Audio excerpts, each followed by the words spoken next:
नमस्कार मित्रों, जय श्रीमन नारायण। मैं आज एक बहुत अहम विषय लेकर के आप सब लोगों के बीच में आया हूँ। आने वाली 14 जनवरी को मकर संक्रांति और षटतिला एकादशी का संयोग हो रहा है। ये संयोग अपने आप में बहुत शुभ भी है और इस संयोग के चलते कई संशय भी आप सभी लोगों के मन में जन्म देते हैं।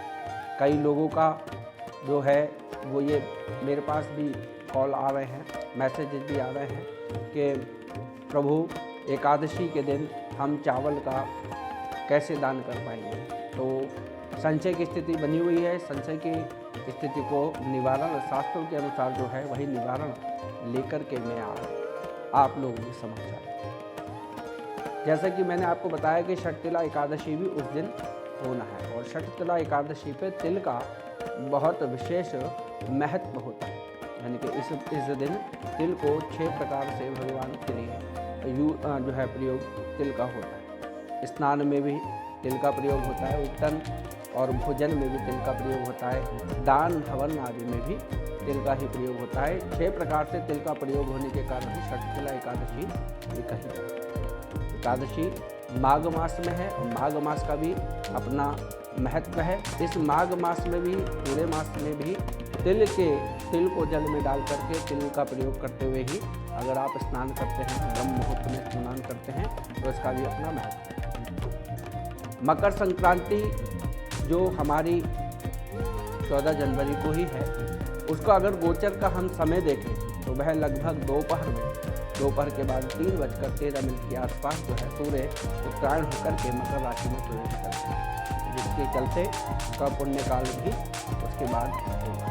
अब संशय लोगों का ये बना हुआ है कि एकादशी के दिन चावल का दान या चावल का स्पर्श, चावल का जो है भोजन नहीं करना चाहिए, अन्न का सेवन नहीं होता है, तो हम कैसे खिचड़ी का दान करें या चावल का हम दान करें। तो इसके लिए शास्त्रीय जो व्यवस्था है वो यह है कि संक्रांति चूँकि 3:13 के आसपास आ रही है, तो उसका पुण्यकाल जो है हमें अगले दिन भी यानी कि 15 जनवरी को भी प्राप्त होगा, लगभग दोपहर के 1:20।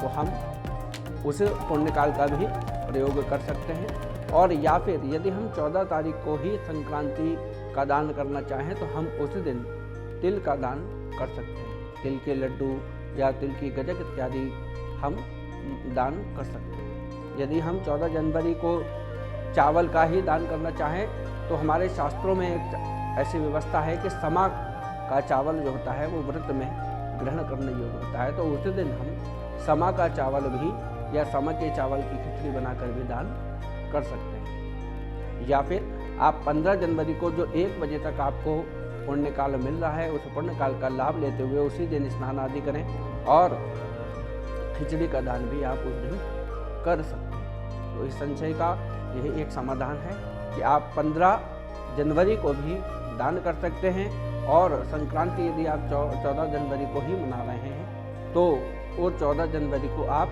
तिल का दान कर सकते हैं। और यदि आप तिल का दान न करें तो समा के चावल का दान भी कर सकते हैं।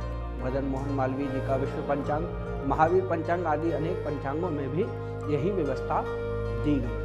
तो मैं आशा करता हूँ कि आप लोगों का जो संशय है वो दूर हो चुका होगा।